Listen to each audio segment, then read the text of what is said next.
Hi everyone, welcome back to New Version, where we explore timeless books and ideas that help us grow, think deeper, and live more meaningfully.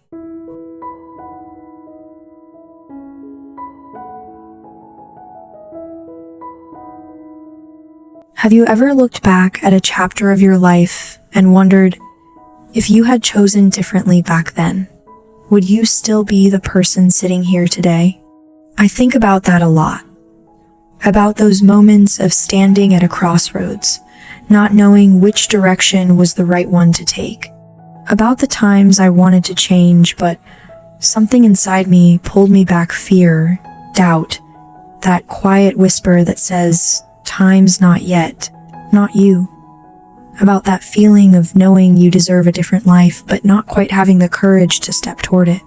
Today, I want to share with you the story of someone who paid a very high price to learn that lesson. Her name is Tara Westover. She wasn't born into privilege. She had no intellectual family, no classroom, no teacher. She grew up in the remote mountains of Idaho, in a family where her father believed that school was the government's tool to control the minds of its people. Her brother had a pattern of violence. And Tara herself, for years, didn't even know that what was happening to her wasn't normal. And yet this woman, Tara Westover, eventually stood in the light holding a PhD from the University of Cambridge. When you read her memoir, Times Educated, you won't just be reading one woman's story. You'll be living through the longest, most painful inner battle a human being can face. A battle against fear, against the judgment of those we love most, against the old version of herself that didn't want to let go, and against the one question that followed her through every step of her journey toward freedom, both of the body and the soul. Do I deserve a better life? Bill Gates read this book and said, "This is an amazing story of resilience and the power of education." I started reflecting on my own life as soon as I picked it up.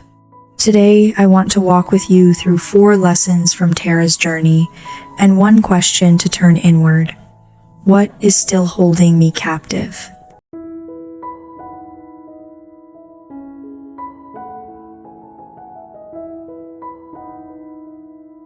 Fear is not a wall, it's a door. There's something strange about fear. We tend to think of fear as the enemy, the thing that stops us, the thing we need to defeat, overcome, or destroy. But the truth is, fear only ever shows up in one place, right in front of the door that leads to what matters most to you. Nobody fears something that isn't worth having. Tara Westover knew that better than anyone. She grew up in a family where fear was the air she breathed every morning. Her father was an extreme man. A man who didn't believe in doctors, didn't believe in schools, didn't believe in anything he hadn't built with his own hands. When her brother was badly injured at the junkyard, her father didn't take him to the hospital. When Tara herself was severely burned, he told her mother to use herbal oils instead of medicine. In that family, asking questions was dangerous. Dreaming of a different life was even more so. Her brother Sean used violence to keep her in the place he believed she belonged. And for years, Tara believed that too. Not because she wasn't smart, but because when you grow up in an environment where wrong is taught as right, long enough, you start to question your own perception of reality. You begin to wonder, maybe I'm the one who's broken.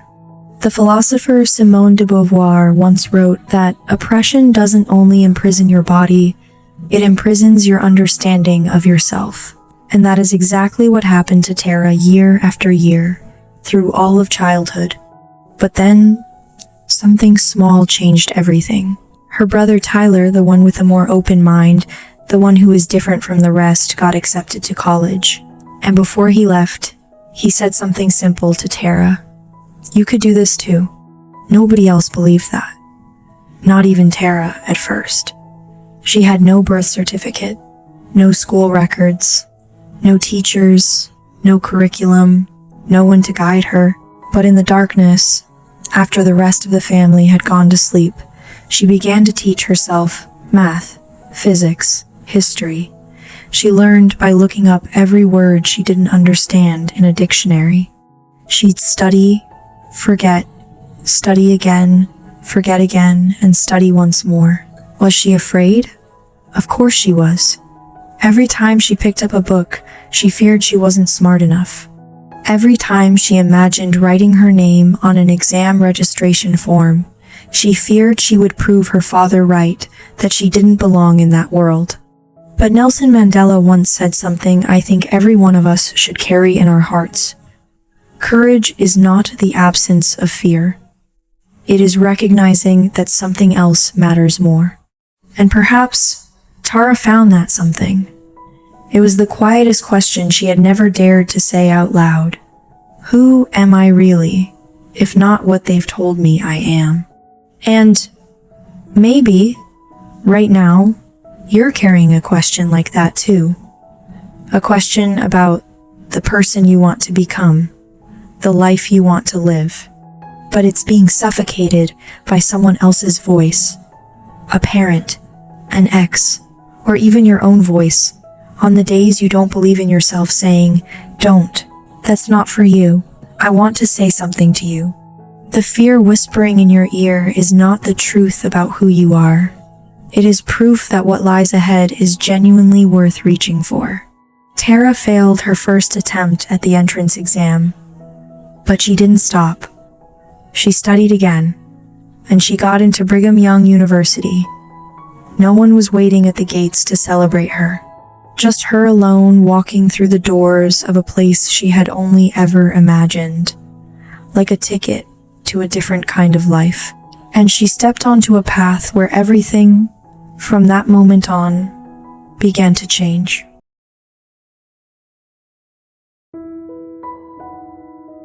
Didn't study to succeed, she studied to survive. When Tara walked into college for the first time, she didn't know the American Civil War had ever happened.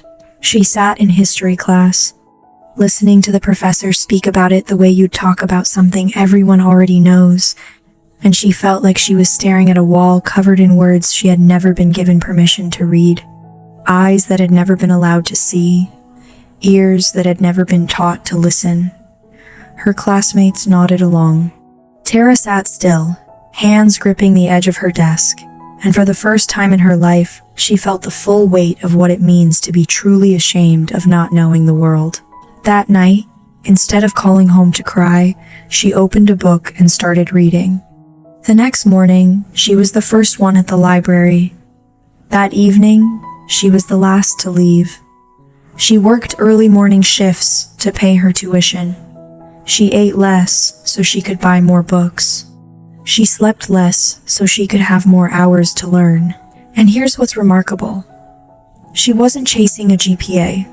She wasn't after awards or recognition or anyone's approval. She was chasing something much more real than that. Because she knew, with absolute clarity, that if she stopped, she would have to go back. Back to the dark junkyard where she grew up. Back to a violent brother and a controlling father. Back to that small room where she had once believed that this was all life would ever offer her. A room that was also, quietly, a cell. For Tara, learning wasn't a path to success. It was an act of survival. I think of Malala Yousafzai, the young Pakistani girl who was shot on a school bus simply for daring to get an education. When she woke up in the hospital, her first words weren't, "Am I alive?" They were, "Can I go back to school next term?" That wasn't stubbornness. That was someone who understood, in the deepest part of herself, that knowledge is not a privilege. It is something worth everything. Nietzsche once wrote something I keep returning to whenever I think about Tara and Malala. He who has a why to live can bear almost any how. Tara had her why, and it was big enough to carry her through every door that closed in front of her. I want to pause for a moment and ask you something honest. What is keeping you going every day? Not the answer you give other people, not the one that sounds good in conversation. I mean the real reason. The one that lives quietly at the bottom of your heart. The one that keeps you from giving up when everything looks impossibly hard. If you haven't found that answer yet, I think that's the most important thing to look for right now. Not a new method, not a new course or strategy, just this one question. What am I really doing this for? Because when your reason is deep enough, the exhaustion doesn't disappear, but it loses its power to pull you under. By the end of her first year, Tara graduated with honors and was nominated for a scholarship to Cambridge.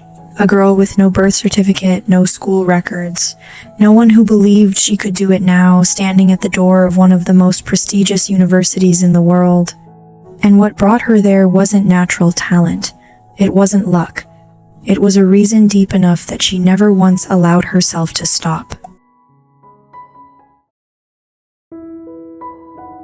The moment you're alone is the moment you finally meet yourself.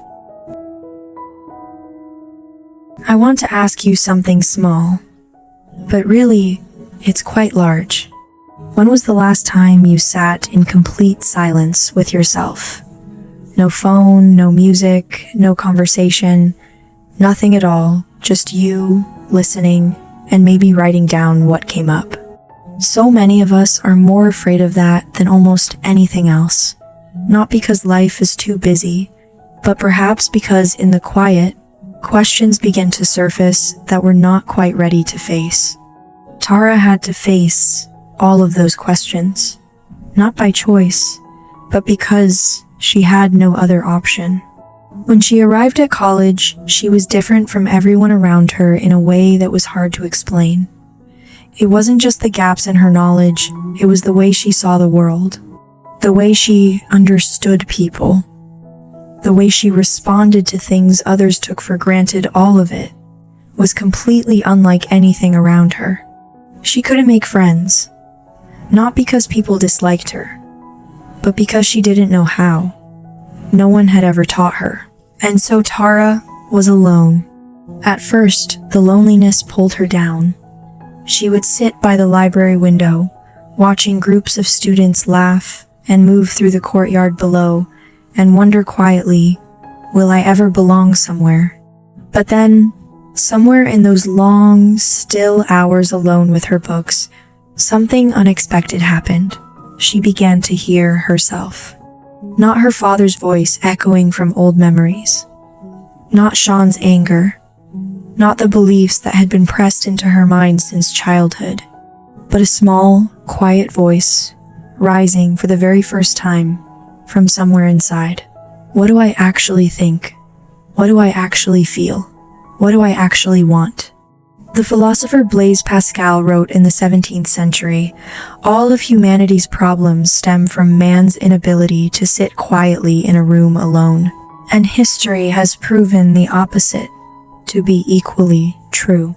Isaac Newton discovered the law of gravity during 2 years of self-imposed isolation at his family home, forced away from university by a plague, left alone with nothing but his own thoughts.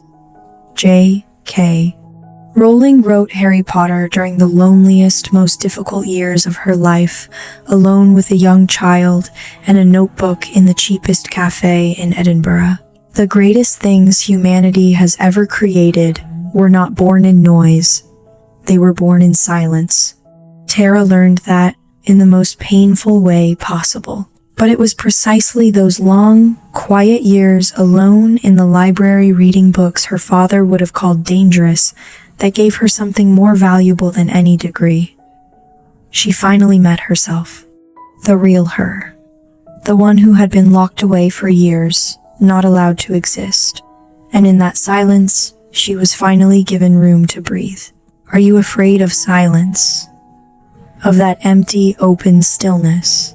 If the answer is yes, I'm not here to judge. I just want you to know that fear is a sign that something inside you is waiting to be heard, a voice you may have never once allowed to speak. Try it. Just 5 minutes. No phone, no music, no podcast, no conversation. Just sit down with yourself and listen. Notice what's really there, what you truly want, what your mind keeps returning to, the version of yourself that exists right now in this moment. See what surfaces first. Chances are, it's exactly what you most need to hear today.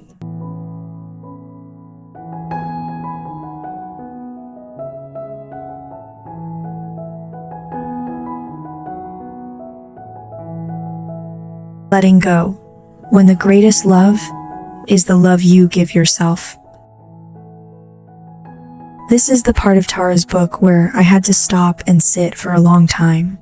It touches something I think many of us keep quietly hidden, a pain we don't quite have the words to name. After Cambridge, after the scholarship, after the entire world of learning had opened up before her, Tara went home, and her family was waiting. Not to celebrate her, not to pull her close and say, "You did it," but to bind her once more with old beliefs, telling her she had changed, that she had been poisoned by the outside world, that she was no longer one of them. Her father looked at her like a stranger. Her mother stayed silent. And Sean continued to deny everything she had lived through, threatening her, trying to drag her back into the version of herself he had always been able to control. Tara stood at that threshold, facing the people she had always called family, the ones who were supposed to love her most in the world. And behind her was everything she had spent years fighting to become. This time, she had to choose. I can't imagine how heavy that season must have been for her. The grief, the shame, the confusion. She may have cried for days. She may have gone completely numb, lying in bed watching television hour after hour, not eating, not sleeping properly, not reading a single page, questioning everything, not knowing what was real, what was memory, what had been quietly rewritten by people who needed her to doubt herself. Because when you love someone deeply, you will often begin to doubt yourself long before you ever question them. That is the most dangerous thing a toxic relationship can do to you. Not just cause you pain, but make you believe that you are the one at fault. The psychologist Carl Rogers once said something I've never been able to forget. The curious paradox is that when I accept myself just as I am, then I can change. What Tara needed in that season was to accept a very painful truth, that her family could not love her the way she deserved to be loved. Not because they were evil people, but because they were imprisoned inside their own beliefs, patterns, and convictions that had shaped them for so long, they no longer wanted to be free of them. But that didn't mean Tara had to stay imprisoned alongside them. Brené Brown, who has spent over 20 years researching courage and vulnerability, said something I want you to really hear. Clear is kind, unclear is unkind. A boundary isn't cruelty. It is one of the most compassionate things you can offer, not to the other person, but to yourself. There are people in your life, maybe a parent, a sibling, an old partner, a close friend, who, every time you see them, you come home feeling a little smaller, a little weaker, a little less worthy. People who, without even trying, make you question your own value and everything you deserve. You still love them, I know. That love is real, and no one has the right to take it from you. But love does not mean you have to stay somewhere that causes you to lose yourself. Tara wrote something I've read over and over again. You can love someone and still choose to say goodbye. You can miss someone every day and still be grateful they are no longer in your life. Because some people are only meant to live in memory, not in the present. There is a kind of love that is only healthy from a distance. When the sun is too close, it burns. We don't hate the sun for that. We simply learn to stand far enough away to receive its light without being consumed by its heat. In the end, Tara made the most painful decision of her life. She cut off contact with her parents and the brother who had hurt her, not in anger, not from hate, but because she finally understood that every time she saw them, she had to erase a part of the person she was becoming just to fit the version of herself they needed her to be. And she couldn't keep doing that, because for the first time in her life she knew who she was, and she was not willing to lose that again. Tara Westover's story is the story of someone who had nothing except one quiet question that refused to go out. Could my life be different? No parents cheering her on, no teachers to guide her through childhood, no map, no blueprint, no one who believed the answer could be yes. Just that one question, and enough courage to keep walking toward it. And in the end, she found her answer. The answer was never a PhD. It was never fame or achievement or the approval of the academic world. It was something simpler, and yet it takes a whole lifetime to truly understand. Real freedom is not escaping your circumstances. Real freedom is when you no longer need anyone else's permission to know that you have worth. 4 things I want you to carry with you from Tara's journey today. Number 1, fear is not your enemy. It is a signpost planted right in front of the thing you most need to do. Don't wait for the fear to go away. Walk forward while it's still there. Ask yourself what matters more to you than the fear, and let that be your direction. Number 2, the reason you learn, the reason you keep going, matters more than any skill or strategy. When your why is big enough, no obstacle is tall enough to stop you. Number 3, don't run from the quiet moments with yourself. In that stillness, you will hear the voice you've needed to hear your whole life. The voice of the only person who truly knows what you want, you. Number 4, letting go is not losing. Sometimes the space you create by releasing what no longer serves you is exactly where your real life begins. Tara walked forward, carrying one thing no one could ever take from her. A quiet belief that her story wasn't over yet. And neither is yours. Your story isn't finished. The next chapter hasn't been written. And the only person holding the pen right now is you. If something in today's video touched a place you've been quietly carrying, leave a comment below. Like this video, hit subscribe. Sometimes just writing it down is how something begins. And if you think someone needs to hear this today, share it with them. Sometimes one story, arriving at the right moment, can change an entire day, and one day can change an entire life. I'll see you in the next video.